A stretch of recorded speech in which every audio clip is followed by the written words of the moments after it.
Qualificatif pour la CAN 2021 au Maroc. En demi-finale jouée cet après-midi, les Burkinabés ont été battus par les Nigérians sur le score d'1-0. Les étalons cadets ne seront donc pas du Maroc en mars prochain. Les temps forts de ce match dans ce Actu Sport. Le Cameroun est enfin prêt pour accueillir le championnat d'Afrique des Nations 2020 du 16 janvier au 7 février. 16 nations, 32 matchs. Les téléspectateurs en auront plein les yeux. L'Afrique du football sera sous les feux des projecteurs.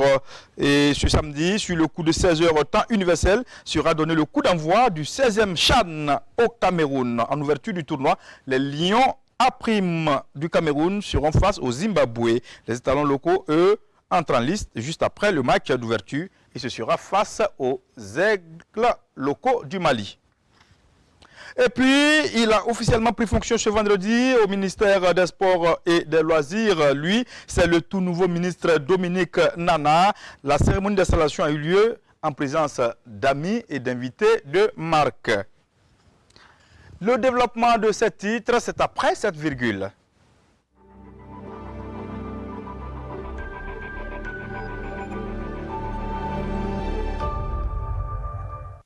Dominique Marie-André Nana, installé dans ses fonctions, nommé dimanche dernier, le nouveau ministre des Sports et des Loisirs a officiellement remplacé cet après-midi même Daouda Azoupou en présence du secrétaire général du gouvernement, Rasmane Zoundi et Mamadi Ouena y étaient. Cérémonie sobre mais officielle et solennelle dirigée par le secrétaire général du gouvernement Stéphane Sanou. En la présence d'autres membres du gouvernement, des cadres du ministère des Sports et des Loisirs, Dominique Marie-André Nana prend les rênes du ministère des Sports et des Loisirs. Un ministère que le sortant Daouda Azoupou a dirigé pratiquement pendant 3 ans avec, selon lui, des résultats tangibles et surtout des gros projets en cours. Je veux mentionner la tenue dans un peu plus de 1 mois à Ouagadougou de la conférence ministérielle de la Conféges. Je note également les dossiers de la réhabilitation des stades du 4 août et Sangouli-Lamizana, de la relève sportive qui constitue une priorité du programme présidentiel. Le projet éducation, sport, santé, initié par l'UNESCO et dont le Burkina a été désigné porte-flambeau, en compagnie de la Côte d'Ivoire. Enfin, il y a un dossier stratégique de notre candidature pour l'accueil des Jeux africains 2027 et la mise en fonctionnement du Centre national médico-sportif dont la construction est achevée et qui n'attend que son inauguration officielle. Dans sa prise de parole, le nouveau ministre des Sports et des Loisirs a d'abord lu le travail de son prédécesseur avant de rassurer qu'il ne vient pas remplacer Daouda Azoupou, mais de continuer son œuvre.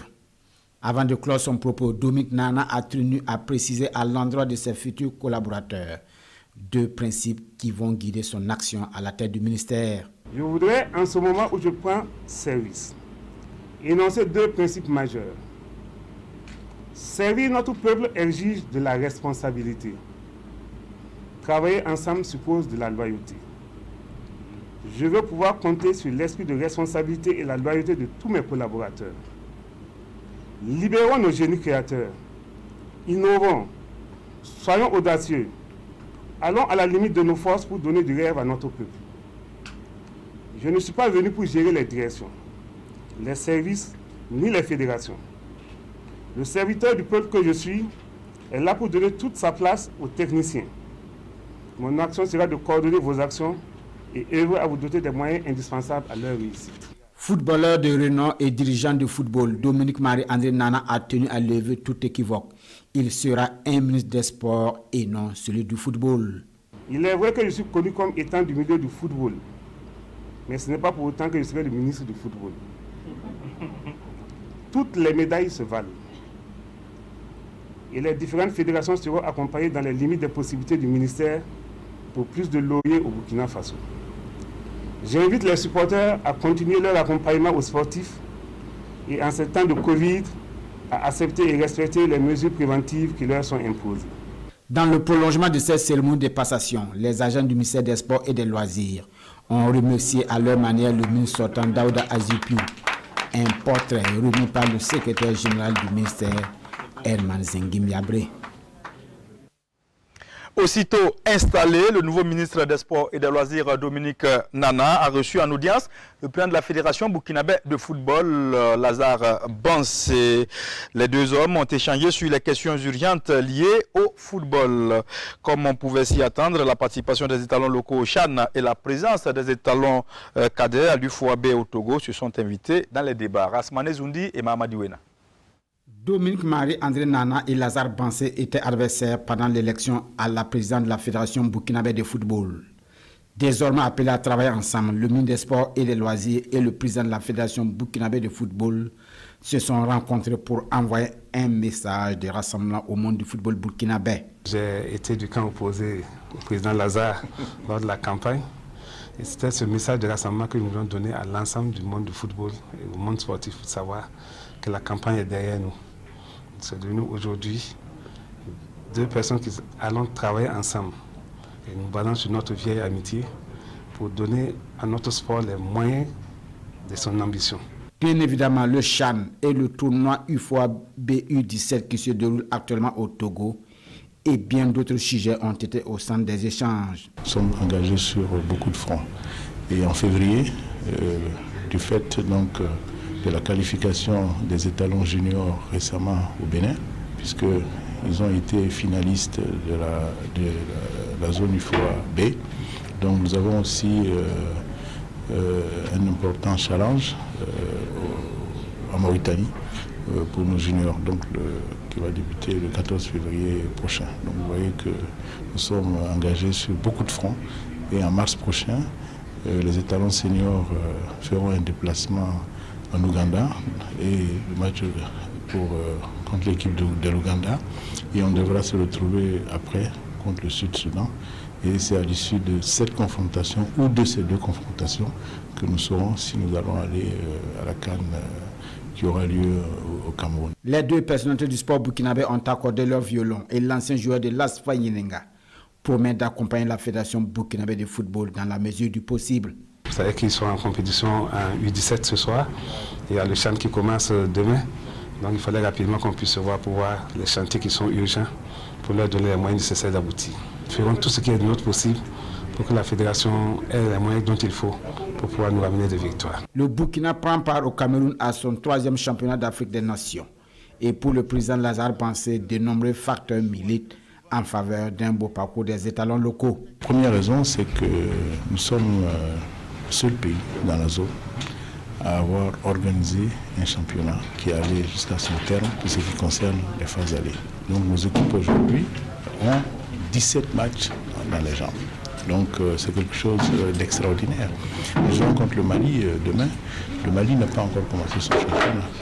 Donc je pense que nous avons donc un avantage à jouer contre le Mali. Et deuxièmement, donc, il faut retenir que pour ce qui concerne toujours les étalons locaux, c'est aussi un avantage que nous avons. Nous avons aujourd'hui un niveau de championnat qui est un des plus relevés. Pour tout ce que j'ai pu voir comme match ces derniers temps, en tout cas, tout le monde s'accorde à dire que notre championnat est monté en puissance cette année. Le CHAN Cameroun 2020 débute demain et les étalons locaux entrent en lice à 19h. Ils seront face aux aiglons locaux. C'est une exclusivité RTB. Merci à Mamadi Wena qui nous a rejoint sur ce plateau.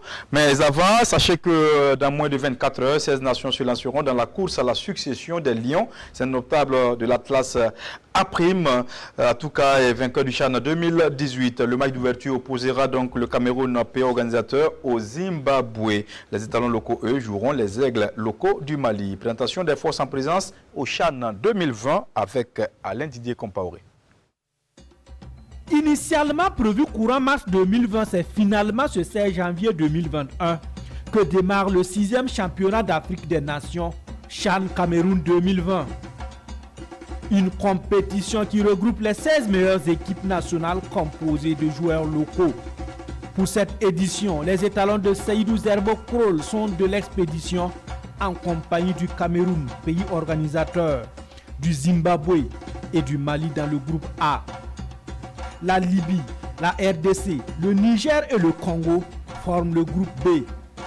Le champion sortant, le Maroc, partage le groupe C avec le Rwanda, l'Ouganda et le Togo. Le groupe D est composé de la Zambie, de la Guinée, de la Namibie et de la Tanzanie. Parmi les pays participants, la RD Congo totalise 2 titres. Un titre pour le Maroc, le Rwanda et la Libye. Pour cette 6e édition, les étalons peuvent et doivent mieux faire. En effet, pour leurs 2 premières participations, ils ont toujours été éliminés au premier tour. En 6 matchs, les étalons ont enregistré 3 défaites, 3 nuls, soit 0 victoire. L'objectif est donc clair. Prendre au moins leur première victoire au championnat d'Afrique des Nations. Le match d'ouverture, c'est ce 16 janvier au stade Amadou Adjo de Yaoundé à 16h entre le Cameroun et le Zimbabwe. La deuxième opposition dans le même groupe A met aux prises 2 pays voisins, le Burkina Faso et le Mali. Une compétition qui se tient dans une période où seulement 6 des 16 pays ont démarré leur championnat. C'est dire que la succession du Maroc est bel et bien ouverte. Merci Alain Didier Compaoré. Mamadi Wena nous a rejoint comme je l'avais annoncé. Wena, bonsoir. Bonsoir Jean-Modeste. Alors, dites-moi, le CHAN, c'est pour ce samedi, on va dire enfin le CHAN. Oui, enfin le CHAN, parce que c'est une compétition qui devait se dérouler en 2020, qui a été repoussé avec le contexte du Covid qu'on connaît et des changements de dates. C'est enfin demain que ça aura lieu et nous osons bien croire qu'à jour J-1, cette compétition ne sera plus reportée et que les locaux des différents pays africains qualifiés pourront enfin jouer cette compétition-là. Alors, les forces en présence, qui sont les favoris selon vous? Il y a évidemment le Maroc. Le Maroc est le pays détenteur du trophée qui a été un bon championnat. Et il y a le Cameroun aussi qui bénéficie de l'effet pays organisateur. Et sinon, le reste, vous savez, quand il s'agit des locaux, ce n'est pas des stars connues. Mais je trouve que les pays aussi un peu de l'Afrique de l'Est et l'Afrique australe qui ont souvent des joueurs qui jouent avec l'équipe A et sont comme souvent le Zimbabwe ou l'Ouganda souvent sont des pays dont l'équipe A est ossature souvent locale et ces pays-là sont favorisés. Mais je mettrai aussi le Burkina. Le Burkina, c'est vrai que le Burkina ne s'est jamais illustré au CHAN, mais pour une fois, il n'y a que le Burkina est l'un des rares pays en Afrique à avoir un championnat qui a débuté tôt. Et surtout à 17 journées en Afrique, je ne connais pas, je n'ai pas vu tous les 54 pays, les informations sur tous les 50 pays, mais à 17 journées, le Burkina est l'un des rares pays. Et je crois que c'est au joueur de donner de la valeur à ce championnat, parce qu'on ne peut pas avoir de la compétition après 17 journées et aller avoir des soucis devant des pays qui n'ont même pas débuté leur championnat. En ce moment, ça veut dire que le championnat n'a pas de valeur si vous n'arrivez pas à battre ces pays. C'est vrai que entre être en jambes et avoir les capacités techniques et physiques, c'est différent, mais je crois que quand on est en jambes, on a une longueur d'avance. J'allais en venir parce qu'on est tous unanimes que ce championnat a un bon niveau et qu'il y a de très bons joueurs. Est-ce que Kroll a fait le bon casting? Est-ce qu'il a pris ce qu'il fallait prendre pour aller participer à ce championnat de façon honorable?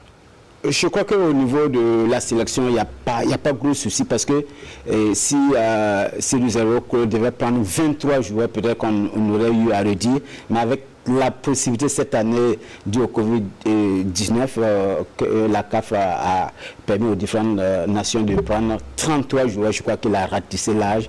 Il y a quand même la crème du championnat dans ces 33 là. Maintenant c'est dans le choix des 11, dans le choix de ceux qui vont débuter. Peut-être que cela peut avoir matière à discussion. Sinon, dans les 3 quand même, je crois qu'on a pris pratiquement les meilleurs. C'est vrai qu'il y avait d'autres joueurs qu'on aurait pu prendre, mais qui n'ont pas pu avoir attendre les papiers nécessaires pour jouer avec les étalons locaux. Après 3 participations, est-ce que cette 4e participation sera la bonne? Quand on sait aussi que les 3 participations, c'est des participations ratées, comme Paul l'a dit. C'est bien la 3e participation, je crois, si je ne me trompe. D'accord, oui, c'est vrai. Après 2014, voilà, 2016, effectivement. Voilà, 2018. 2018, voilà, au Maroc, c'est la 3e participation. Voilà, je crois que le chiffre 3 devrait porter bonheur au Burkina. Et au-delà même du championnat qui est allé jusqu'à 17 journées, il y a aussi que je ne me mets pas à la place de ces 2-0, mais je crois quand même que les étalons locaux bénéficiaient d'un bon stage, d'une bonne préparation, une dizaine de jours. Assorti d'un match amical contre le Niger, remporté voilà, 2-0. Voilà, et vous savez que le Niger, c'est une équipe qui va souvent loin. Le Niger aussi a sa 3e participation, mais lors de sa première participation, le Niger était allé jusqu'au quart de finale. Donc, ça montre que, parce que vous savez que le MENA, quand le MENA joue, le MENA A joue, il y a une ossature locale qui est là. Donc, ces joueurs-là font que quand il y a l'équipe A', les locaux, c'est une équipe qui est redoutable et qui a eu même à battre le Cameroun. C'est un match amical, le pays organisateur, mais je pense bien que la préparation ajoutée au contexte du championnat burkinabé qui est allé loin et peut militer en faveur des étalons locaux. Pourquoi doit-on faire confiance à Crowley et ses garçons, selon vous? On doit leur faire confiance parce que on se dit qu'après 2 participations ratées, le Burkina doit quand même commencer à s'affirmer dans cette compétition. Et il y a de la qualité. Et quand vous prenez, il a dans son effectif 2 joueurs qui ont au moins 10 buts dans le championnat. Le meilleur buteur qui a 13 buts, il y a Assimi Assameda qui a une dizaine de buts. Et il y a des joueurs qui sont bien balle au pied, qui sont dans l'effectif. Quand je prends Kenebero, Claver Kenebero, il y a Clément Pitroapa qui a été de l'histoire qui a été élu en 2018. Oui, meilleur joueur à GSB cette année, mais en 2018, à la faveur, je crois, du match contre le Cameroun, il avait été meilleur joueur du match. Donc, ce sont des joueurs expérimentés. Il y a Kenebero, qui est aussi un joueur expérimenté. Qui a doublé en amical. Il y a beaucoup de joueurs expérimentés qui ont Yannick Ponoro. Voilà, Yannick Ponoro qui a participé au tournoi de la CEDEAO au Sénégal, qui avait fait un bon tournoi. Il y a beaucoup Babayure qui est avec les A, qui est quand même un gardien qui commence à être bien rassurant dans les buts avec cette expérience acquise avec les étalons A. Donc il y a beaucoup d'expérience, il y a des joueurs qui sont en train de monter. Je crois qu'avec tout cela, on doit faire confiance aux étalons locaux. D'accord, vous restez avec nous. Le match inaugural, c'est pour ce samedi à partir de 16h, temps universel. Mais avant, Mamadi Wena et ses invités vous retrouvent pour un plateau spécial à partir de 15h, temps universel. L'aventure s'arrête en demi-finale pour les étalons cadets cet après-midi. Les garçons de Eric Zier, si les images sont là, voilà, ont été battus par le Nigeria sur le score d'1-0. On voit le but sur ce centre nigérien. La défense attentiste, en tout cas, a encaissé ce but. Donc, ça fait 1-0 pour le Nigeria qui file en finale. Le Nigeria qui avait joué, qui avait eu un match nul, voilà donc qui se qualifie donc pour les demi-finales. Et finalement, le Nigeria se qualifie pour la finale devant le Burkina Faso, vainqueur du Bénin, 5-1 lors de l'ouverture. Voilà. Alors, Wena, on va poursuivre. Vous avez vu ce match avec moi. Tout à l'heure à 16h, on a pu voir le match. Déjà, qu'est-ce qui n'a pas marché? Parce qu'on se disait que les étalons quand même marchaient sur l'eau. Vu donc la belle entame avec 5-1 face au Bénin, on s'était dit que quand même, les étalons pouvaient quand même passer l'obstacle nigérien. Oui, selon les observateurs, et même quand nous on a vu la prestation des étalons dans la poule A et aussi celle des aiglons, des cadets nigériens, on se disait que le Burkina devait passer, on ne devait pas avoir peur de ces Nigérians-là. Mais malheureusement, il faut dire que ce que j'ai constaté dans ce tournoi est que nos étalons cadets sont rentrés en fanfare dans la compétition de façon tonitruante, 5-1. Et c'est vrai que c'était face aux Béninois, aux écureuils U17 qui étaient moins en forme parce qu'il n'y a pas eu la préparation qu'il fallait. Mais, ce qu'on a remarqué est qu'après ce match, les étalons cadets, je ne sais pas si c'est par manque d'humilité ou je ne sais pas, ils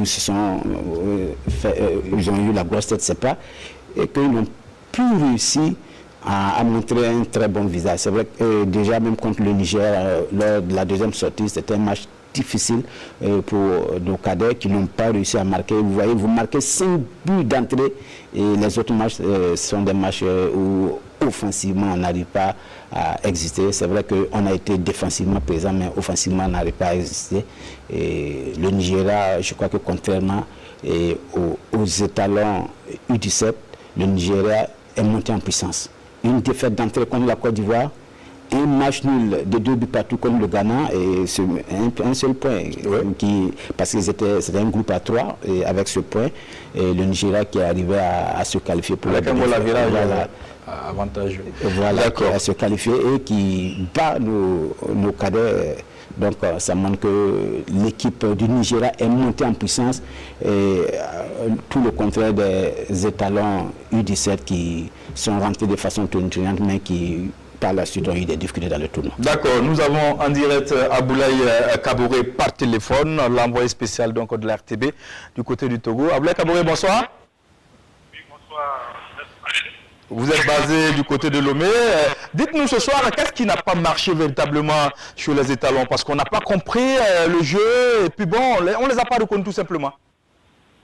Il faut dire que les étalons étaient vraiment entourés par ça. Parce que ce match de foot,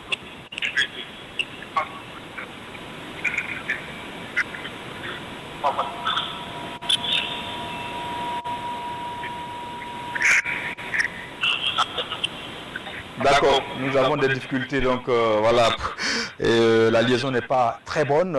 On va poursuivre avec Mamadi Ouena en attendant de rappeler donc Aboulaye Kaboré. Alors, Ouena, comment pouvez-vous expliquer la mauvaise qualité de jeu proposé par les étalons ce soir? Parce que quand même, on se disait que ce sont des jeunes, ce sont des enfants. D'abord, la priorité, c'est de produire du beau jeu, c'est de faire du spectacle. Et à la fin, s'il y a une victoire, voilà, on est preneur. Mais on a vu vraiment un match décousu où les garçons ne faisaient que balancer les ballons, surtout en première période, c'était difficile. Comment vous expliquez ça? J'ai du mal à l'expliquer parce que c'est quand même des jeunes issus des différents centres de formation du Burkina et même de certains clubs formateurs comme des clubs Vitesse, il y a un peu AFP, il y a beaucoup de jeunes qui sont ici, Tenakrou, qui sont ici de ces différents centres-là. Et je m'attendais à voir un jeu léché des côtés étalon U17, mais on ne l'a pas vu. Alors que quand on a eu la chance d'écouter l'entraîneur adjoint Mamadou Zongo, qui avait parlé d'un système, il fallait, étant donné que le Nigeria joue bas et en bloc, et il fallait avoir une stratégie de jeu qui le fait balader de gauche à droite et faire des transversales. Bon, malheureusement, on a vu des séquences, mais dans l'ensemble, il y avait beaucoup de la précipitation, beaucoup d'imperfections dans le jeu des étalons cadets. Peut-être qu'on peut mettre ça aussi à l'actif de cette histoire d'IRM. Vous savez, l'IRM, je crois que si on doit insister même l'IRM, il faut l'insister déjà même dans les centres de formation, parce qu'un entraîneur qui prépare son équipe pendant 7-8 mois et vers la fin on recale une dizaine de joueurs, c'est ce qui a été le cas du Burkina, une dizaine de joueurs déjà, bon, ça peut avoir un impact dans le jeu. D'accord, on retrouve Aboulaye Kaboré qui est en ligne, on me fait signe. Aboulaye, rebonsoir. Bonsoir. Voilà, c'est parfait, c'est nickel. Alors, dites-nous dans quel état d'esprit étaient donc ces étalons avant d'aborder cette demi-finale? Il faut dire qu'avant d'aborder cette rencontre, les étalons ils avaient le moral haut, puisque avec le 5 et le repos qu'ils ont eu à effectuer, les étalons du cadet du Burkina Faso savaient déjà que ce match n'allait pas être difficile, mais néanmoins avaient des joueurs comme Abdul Ouattara dans ses rangs et l'autre double buteur de la dernière fois, en l'occurrence Gaussou Diakité, qui pouvaient faire la différence, mais malheureusement, ces joueurs-là se sont confondus dans la muraille nigériane. Donc c'est une équipe quand même qui croyait dur comme fer que cette victoire était possible. Nous-mêmes qui sommes ici, nous avons cru que à un moment ou un autre, il y aura la décantation, mais hélas, un excès de confiance. C'est un excès de confiance. Voilà, un excès de confiance. Je ne sais pas, la présence des Nigérians les a beaucoup timorés. Oui. On ne comprenait pas, il y a des passes qui ne passaient pas. Et le milieu du terrain a été détenu, il faut le dire, dominé par cette équipe nigériane. Vous savez, en football, quand on détient votre milieu de terrain, c'est fini. Et il y a une cassure. Et les transmissions ne sont pas forcément bonnes. Et tout le coup est venu. C'est un centre Emmanuel Michael qui reprend du plat du pied. Et bon, c'est ce que vous avez vu. Et c'est bon. Comment Zé Ouattara vous explique cette défaite-là, rapidement? Oui, Zé Ouattara pense que cette défaite est due à la non-concentration des enfants. Bon, moi, je ne parle pas de concentration. Moi, je dis plutôt que cette équipe était timorée. Voilà, attentif. Le milieu du terrain était assez frileuse. Donc, les Nigérians en ont profité pour mettre leur assise. Puis voilà. D'accord. Merci beaucoup, Aboulaye Kaboré. Vous êtes avec Salifou Belem du côté de Lomé. Nous vous souhaitons donc une très bonne mission. Vous avez encore un dernier match à jouer, c'est le match de classement. Ça sera donc contre le Niger, puisque le Niger a été battu ce soir même par la Côte d'Ivoire sur le score d'1-0. Mamadi Ouena, on revient à vous rapidement parce qu'on est un peu talonné par le temps. Alors, Ouena, est-ce que finalement il y a de bons points à prendre? Est-ce qu'on peut tirer des leçons positives dans cette participation burkinabé à cette coupe UFOA? Je dirais juste continuer à travailler, il faut se lancer dans le travail. D'accord. En tout cas, merci beaucoup Mamadi Ouena. Nous allons poursuivre ce magazine pour dire que la nouvelle fédération de boxe était mercredi en visite au palais du Moronaba. Une équipe, l'équipe du nouveau président est allée donc se présenter et présenter en même temps les vœux à sa majesté Nongba Kouda et Alex Zagré. La délégation composée du bureau fédéral et de boxeurs professionnels rend visite au Moronaba Bango avec un double objectif. Lui présenter le nouveau bureau de la Fédération burkinabé de boxe et en même lui formuler les vœux du nouvel an. Si vous regardez par le passé, vous allez voir que Sa Majesté a toujours été un soutien pour notre fédération. Et cela nous pousse vraiment, avant d'aller sur le terrain, de venir demander ses bénédictions afin de pouvoir réussir notre mission. Au sortir de ces échanges avec le Moronaba, la nouvelle équipe dirigeante de la Fédération de boxe, Chedira Gayardi. Sa Majesté nous a dit vraiment de s'entendre, de travailler en communion et de faire en sorte que si jamais il y a un problème, de s'asseoir ensemble, essayer de régler le problème, que comme ça nous arriverons à aboutir notre mission. Pour son mandat à la tête de la Fédération de boxe, Jérémy Bouda se donne pour mission la professionnalisation de la boxe, la relance de la formation de la relève sportive et la dotation des districts de boxe du Burkina en matériel. Merci Alex Zagré. Vivement une relance de la boxe burkinabé. Des lutteurs continuent de récolter des fruits de leur brillante prestation au 8e jeu de la francophonie en 2017 à Abidjan. Lundi dernier, 3 médaillés à ce rendez-vous mondial du sport et de la culture ont reçu des bourses d'une valeur de d'1 500 000 francs CFA à chacune. C'était au cours d'une cérémonie tenue au ministère des Sports et des Loisirs. Un reportage signé Jérôme Tiendre-Biogo. Ils ont porté haut les couleurs du Burkina au jeu de la francophonie à Abidjan 2017. Aujourd'hui encore, ils récoltent les dividendes de leurs efforts. Nabi Josiane, médaillé de bronze chez les 60 kg. Éloi Zerbo, médaillé de bronze chez les 100 kg. Et Drissa Zon, médaillé d'argent chez les 86 kg, reçoivent chacun 1 500 000 francs pour la deuxième fois de la part de l'Organisation internationale de la francophonie. L'OIF à travers la Conféges, encourage les meilleurs athlètes pour qu'ils aient de meilleures performances. Et je crois que c'est à ce titre que nous sommes là ce matin. Et on espère que cet accompagnement des athlètes-là pourra leur permettre de mieux se préparer. Une aide qui soulage le ministère des Sports et des Loisirs. Nous saluons les efforts consentis par la francophonie à travers la Conféges pour nous aider à aider nos athlètes pour des performances meilleures en 2022 au Congo. C'est l'occasion pour nous de saluer les efforts de la Fédération burkinabé de lutte qui ne ménage aucun effort pour une bonne préparation de nos athlètes. La perspective est dégagée et la Fédération burkinabé de lutte entend jouer toujours le rôle qui est le sien. J'ai dit aux enfants d'utiliser cet argent à bon escient parce que nous, on attend d'eux des médailles pour les prochains Jeux de la francophonie et les autres compétitions. Parce que là, ils ont l'occasion et les moyens pour se préparer. Je pense qu'ils ont pris conscience parce qu'en 3 mois, avoir 3 millions, ce n'est pas une petite affaire pour quelqu'un qui connaît comment les lutteurs vivent dans leur milieu. Une bouffée d'oxygène qui va certainement donner plus de tonus aux muscles dans les arènes. C'est tout pour ce soir. Merci de nous rester fidèles. N'oubliez pas l'ouverture du CHAN 2020 ce samedi à Yaoundé. Cameroun-Zimbabwe sera en direct sur la RTB à partir de 16h temps universel. Mais avant, Mamadi Wena et ses invités vous retrouvent pour un plateau spécial à partir de 15h temps universel. C'est le week-end. Soyez prudents. Prenez soin de vous. Bonsoir.